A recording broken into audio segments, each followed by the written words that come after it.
As profecias de Odília da Alsácia. Introdução. Odília foi uma monja abadesa, que nasceu em 660 d.C., na Alsácia, atual França. A vida de Odília é conhecida graças a um texto anônimo escrito pouco antes de 950 d.C. No século VII, a Alsácia fazia parte da Alemanha. O governante era Aldarico I, que desejava um filho para ser seu sucessor na cidade.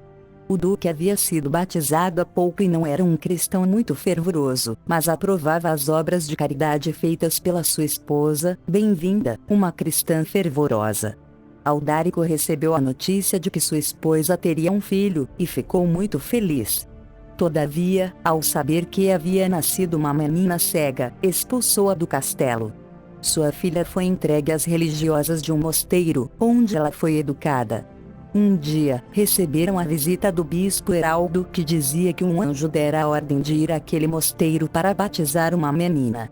Apresentaram a pequena cega, que ele batizou com o nome de Odília, que significa a luz de Deus. No momento do batismo, o bispo Heraldo disse: "Que os teus olhos do corpo se abram, como foram abertos os teus olhos da alma."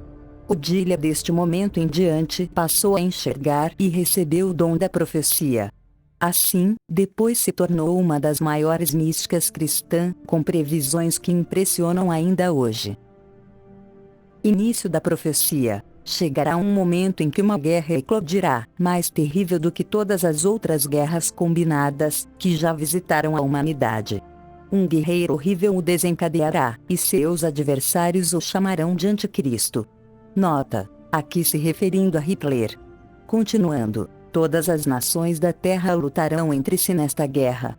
Os lutadores subirão aos céus para pegar as estrelas e jogá-las nas cidades, incendiarão os edifícios e causarão imensas devastações. Os oceanos ficarão entre os grandes guerreiros, e os monstros do mar, aterrorizados com tudo o que acontece no mar, fugirão para as profundezas. As batalhas do passado serão apenas escaramuças em comparação com as que ocorrerão, uma vez que o sangue fluirá em todas as direções. A terra tremerá por causa dos violentos combates. A fome e a peste se juntarão à guerra. As nações então clamarão paz, paz, mas não haverá paz. 3 vezes o sol nascerá sobre as cabeças dos combatentes, sem ter sido visto por eles. Mas depois disso haverá paz, e todos os que quebraram a paz perderão suas vidas. Em um único dia, mais homens serão mortos que a somatória de corpos que as catacumbas de Roma já receberam. Pilhas de corpos serão erguidas maior que a maior cidade, e as pessoas subirão ao topo dessas montanhas tão altas para louvar a Deus, e depois disso ninguém mais desejará fazer guerra. Sinais estranhos aparecerão nos céus. Os 2 chifres da lua se juntarão à cruz. Felizes serão aqueles que sobreviveram à guerra, pois os prazeres da vida recomeçarão e o sol terá um novo brilho, mas durante aqueles tempos de paz. Ai daqueles que, naqueles dias, não temerem a astúcia do Anticristo, pois ele é o pai daqueles que não sentem remorsos por seus crimes. Ele provocará mais homicídios, e muitas pessoas derramarão lágrimas por seus costumes malignos. Comentário. Aqui vemos que os filhos do Anticristo não sentem remorsos, eles podem ser essas pessoas que hoje vemos espalhando notícias falsas, desejando caos, destruição, pedindo volta de ditaduras, incitando conflitos políticos e batalhas entre os homens, trabalhando em laboratórios, modificando geneticamente vírus mortais, para serem ainda mais resistentes e mais mortais. Entre diversos outros atos de maldades contra o próximo. Continuando, ele semeará a confusão da mente, e os homens se colocarão uns contra os outros, e no final, depois de uma grande desordem, os homens vão querer restabelecer a ordem novamente. Alguns até tentarão fazê-lo, mas não serão bem-sucedidos e, portanto, ficará ainda pior do que antes. Mas se as coisas chegarem ao ponto de a mão do homem não puder mais nada fazer, ela será posta nas mãos dele, que poderá aplicar uma punição tão terrível que nunca foi vista antes. Deus já enviou uma vez o dilúvio, mas jurou nunca mais enviar um.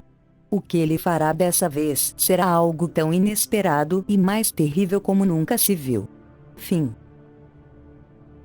Comentário do editor: vemos de acordo com essa profecia, que o anticristo espalhará a confusão da mente entre a humanidade. Citações similares são encontradas em algumas passagens do Velho Testamento da Bíblia. Por exemplo, o livro de Zacarias, 14:13 diz: eis que naquele dia, grande desespero e confusão, provocados pelo próprio Senhor, tomarão conta das nações. Cada pessoa agarrará quem estiver mais próximo de si e o ferirá. Do mesmo modo, Judá batalhará contra Jerusalém. Serão roubadas todas as riquezas das nações vizinhas, ou seja, grandes quantidades de ouro, prata e muitas vestes. Também no Apocalipse apócrifo de Baruque, onde a divindade invocada por Baruque diz que nos últimos dias espalharia a confusão da mente entre a humanidade. O Apocalipse de Baruque foi escrito na época que Nabucodonosor invadiu Jerusalém e levou cativos judeus, ou seja, em 598 a.C. Nesse momento, Baruque ora a divindade, e ele se apresenta a ele e traz diversas revelações e profecias. Na sequência está um trecho das revelações passadas a Baruque, que diz assim: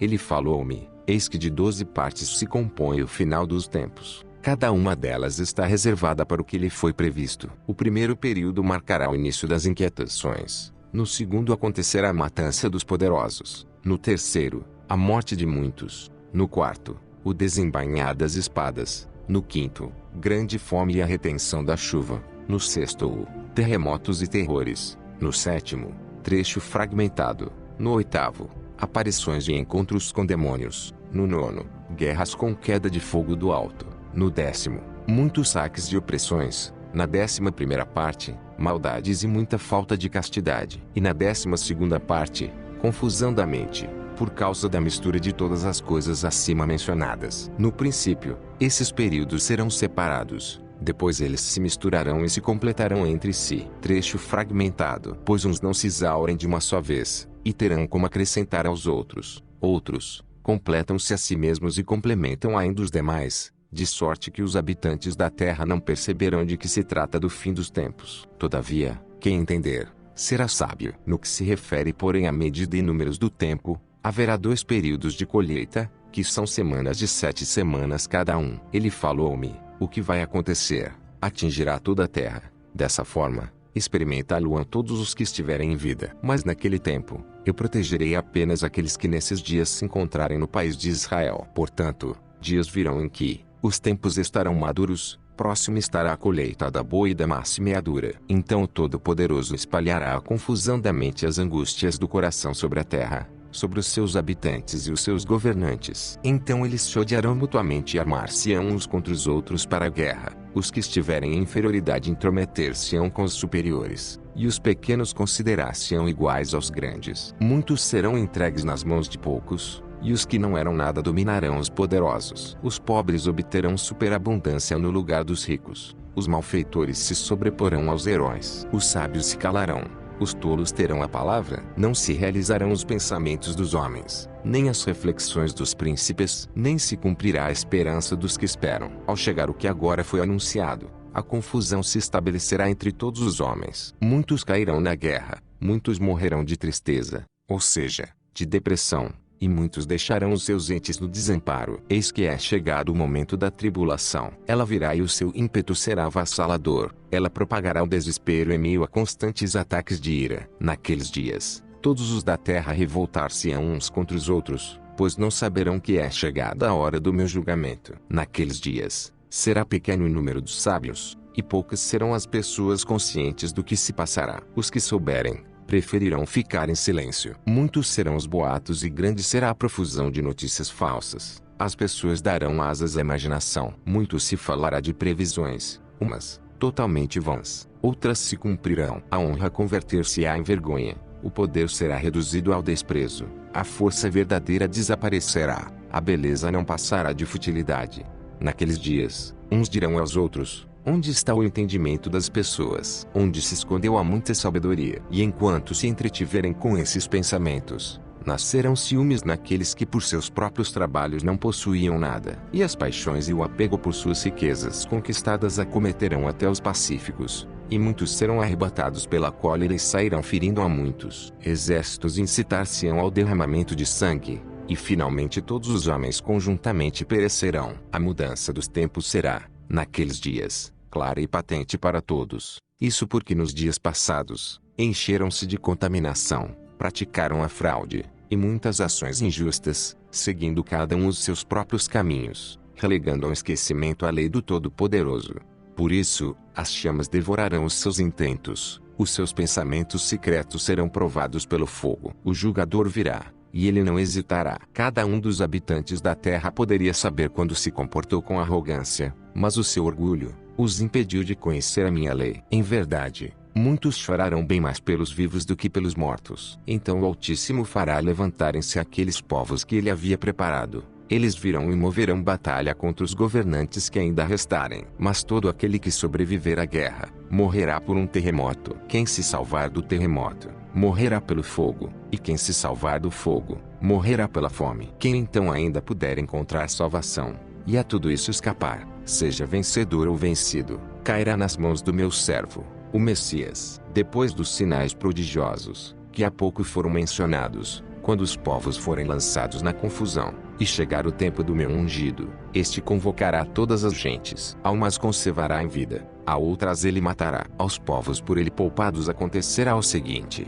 todos aqueles que não chegaram a conhecer Israel, e que nunca oprimiram a raça de Jacó, serão conservados em vida e separados dentre todos os povos, e submeter-se-ão como escravos ao povo hebreu. Mas todos aqueles que outrora os dominaram, ou que inutilmente os conheceram, cairão em conjunto sob a espada do Messias. Depois que no mundo ele tiver tudo submetido a si, e em paz duradoura se assentar sobre o seu trono real, instalar-se-á o bem-estar e sobrevirá a paz. Então, como o orvalho, descerá a saúde e as doenças se afastarão, e na vida dos homens desaparecerão as preocupações, os suspiros e as tribulações. A alegria se estenderá sobre toda a terra. Ninguém morrerá antes do seu tempo e nenhuma adversidade ocorrerá repentinamente. Litígios, queixas, reclamação, desavenças, atos de vingança, derramamentos de sangue, cobiça, inveja, ódio e coisas semelhantes, dignas de condenação, tudo será extirpado por completo. Pois foram essas coisas que encheram o mundo de maldades, e por causa delas é que sobreveio toda a desordem na vida dos homens. Os animais selvagens virão da floresta e colocar-se-ão a serviço dos homens. Serpentes e dragões sairão das suas tocas e deixar-se-ão conduzir pelas crianças. As mulheres, da mesma forma como os animais, não sentirão mais as dores do parto e não mais se queixarão quando trouxerem ao mundo o fruto do ventre materno. Naqueles dias, os ceifadores não se exaurirão de cansaço e os que constroem não ficarão escorchados. O trabalho chegará naturalmente ao seu resultado para aqueles que dele se ocupam com tranquilidade.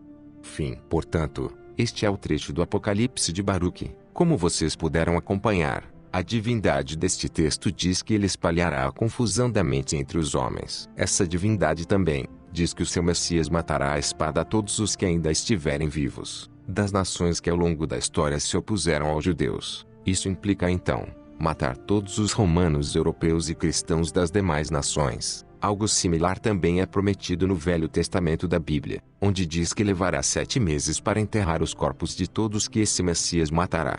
No entanto, os outros apocalipses apócrifos diz que na verdade, este que perseguirá e matará os europeus e os cristãos é o anticristo, e haverá uma mortandade tão grande como nunca houve antes. Diz também que enquanto haverá grande prosperidade em Israel, os europeus estarão passando fome sendo atormentados por demônios. Agora, quando fazemos uma comparação entre os apocalipses apócrifos do Novo Testamento e o Velho Testamento, parece que há duas divindades, um se opondo ao outro, um sendo favorável ao povo judeu, e outros sendo favorável aos romanos europeus. Agora o Apocalipse de Pseudo-Metódio, entre muitas profecias cristãs, revela que esse Messias que virá para os judeus, e que nascerá da tribo de Dan, será na verdade uma serpente, que se colocará no caminho das almas para as impedir de subir ao reino dos céus. Podemos observar no texto que apesar de se cobrar a justiça dos homens, a própria divindade se contradiz, dizendo que é ele quem espalhará a confusão da mente entre a humanidade. Essa ação contraria o que está no Novo Testamento, porque está escrito em Coríntios 14:33-40, que diz assim: porque Deus não é Deus de confusão,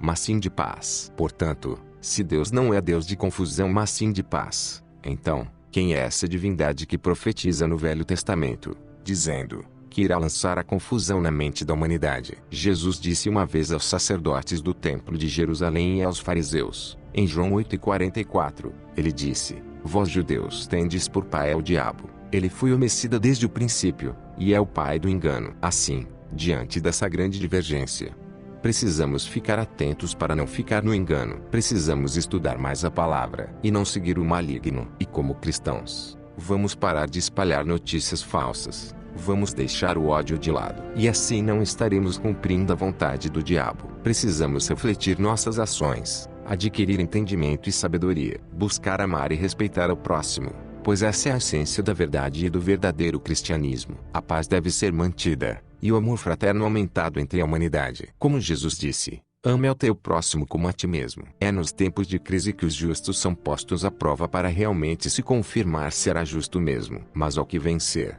e guardar até ao fim as obras de justiça, herdará a vida. Lembre-se também que nosso benefício não é neste mundo. Também não é aqui a nossa morada. Mas como filhos da luz, precisamos espalhar a luz do entendimento entre os homens do mundo, para que eles também aprendam e se afastem das trevas da ignorância. Ficamos por aqui. Se inscrevam no canal, ative as notificações, e compartilhem o conteúdo da página. Até a próxima.